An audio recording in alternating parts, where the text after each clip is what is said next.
Hello Ride On people.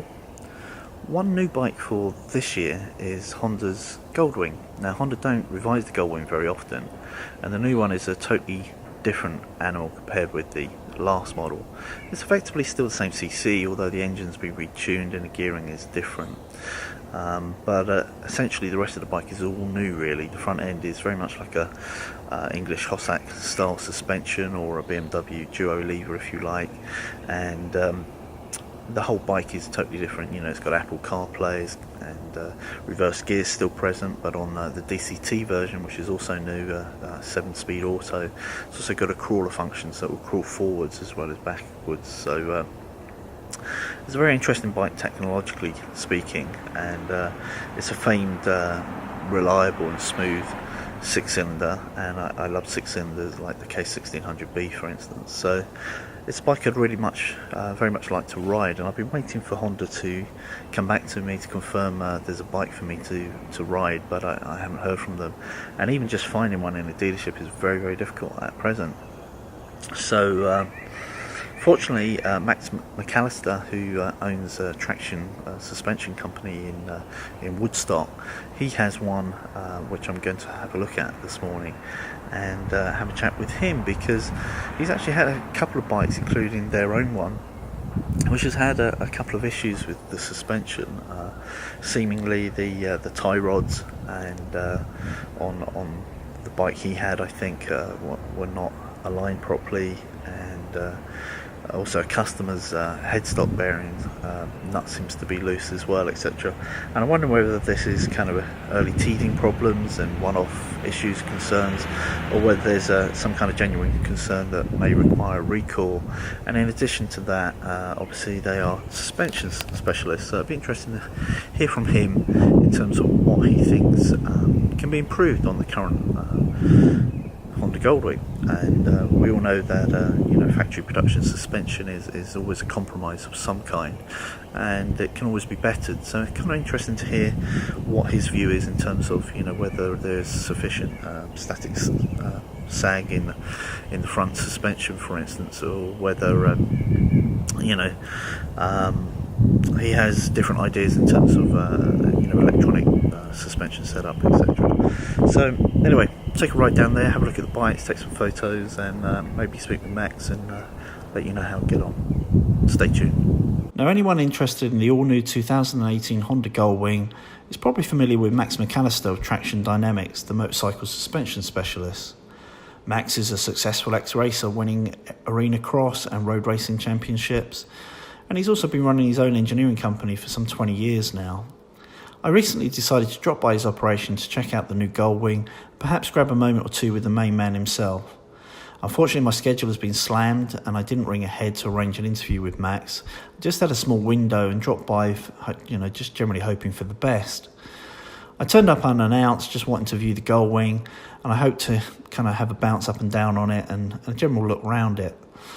Traxxion's office manager Kathy was very welcoming and kindly obliged my request, and after leaving me to look over the wings, she went and found Max. He was very busy himself at the time, but he was also gracious enough to make the time to speak with me, and he also insisted that I rode his personal Goldwing, twice in actual fact. He was very enthusiastic, both about the wing and the potential improvements that his company can offer for this particular model, as well as many other motorcycles, of course. Max himself has posted several YouTube videos on his observations and findings relating to the new Goldwing, and I'd urge you to search for those and subscribe to his channel. Now, I'm not a mechanical or electrical engineer, so this is just kind of my poetic license and paraphrased interpretation of some of his observations on the all-new Goldwing suspension. He had a customer bike come in which had visible up and down movement in the handlebar ends, emanating from a looseness in the headstock area. This was traced down to its steering bridge upper crown coming loose. For reference, that bike had only done about 370 miles, but on face value this problem does seem to be a one-off. It's not present in Max's own Goldwing, for instance. And fortunately, it's something that's very easy for any customer to routinely check for themselves, and it only takes seconds. Regarding the shop bike, as delivered, the standard suspension was set way too soft, even for somebody of 150 pounds bouncing up and down on it. And with just a 200 pound rider, the shock was already touching its rubber bumper damper at the end of its full travel.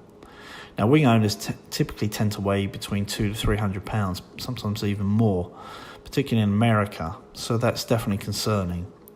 The front end bounces up and down in a kind of moving wave fashion, irrelevant of riding mode. The wavy motion is apparent whether the engine is running or not, and it's something that can cause cupping of the front tyre. The shock has a solid rubber bushing that would benefit from a roller needle bearing, and the front tie rod is a steering component, but the left sits loosely and purely acts as an emergency backup.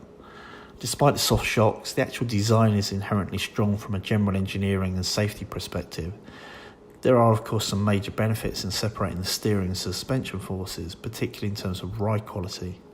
Essentially, Honda have built a wonderful flagship update to their Halo model, but in terms of suspension, there is still definite room for some improvement. Here's a little ad hoc clip of me speaking to Max as we discussed the bike after my initial ride.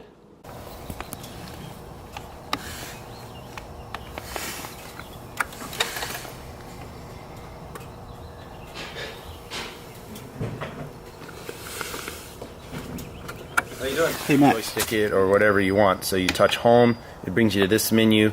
You can toggle over to vehicle setting, push enter, and then you toggle down to suspension preload. Every time you want to change it, you have to select the menu, and it was on the softest setting.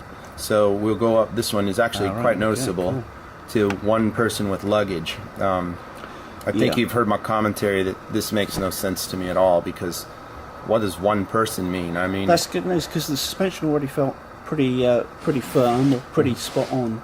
My GSA, I have to run it 2 up with luggage just to get the right preload at the rear. But if I'm 160 and you're 300, what does one person mean? It doesn't mean anything, right? Yeah. It doesn't. It's so, we're kind of over the next 2 weeks, as we have all of the various range models of Goldwing cycle through here. We're going to come up with a comparison chart to tell you what these numbers mean. Cool. What these icons mean in relation to people are used to their 1 to 25 on the old bike. Sure.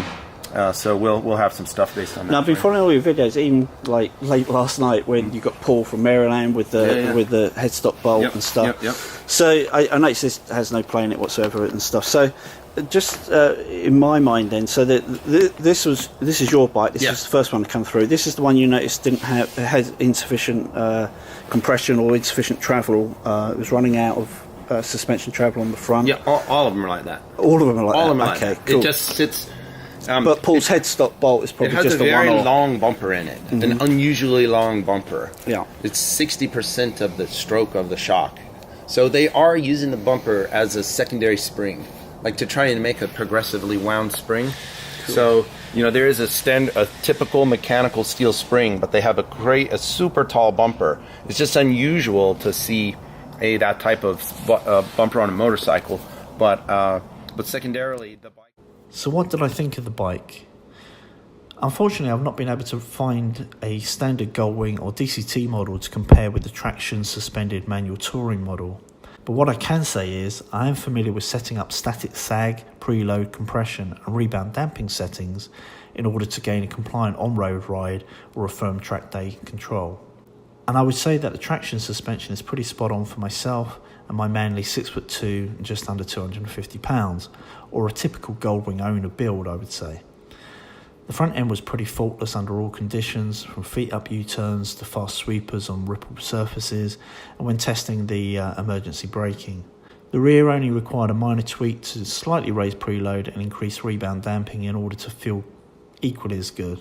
Production suspension nowadays is usually very good, and with the advent of electronics, made somewhat easier for those that don't really understand how suspension works, or maybe just simply don't want to skin their knuckles making adjustments. But the fact is, production components are often a compromise and a victim of bean counter budgets, and it's the consumer that kind of suffers with those compromised components. If you have a new wing or any other type of bike and you feel the suspension could be better, I'd urge you to reach out to Max or Kathy at Traxxion Dynamics.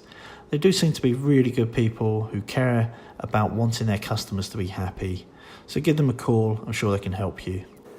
Last but not least, ride often, ride carefully, ride on.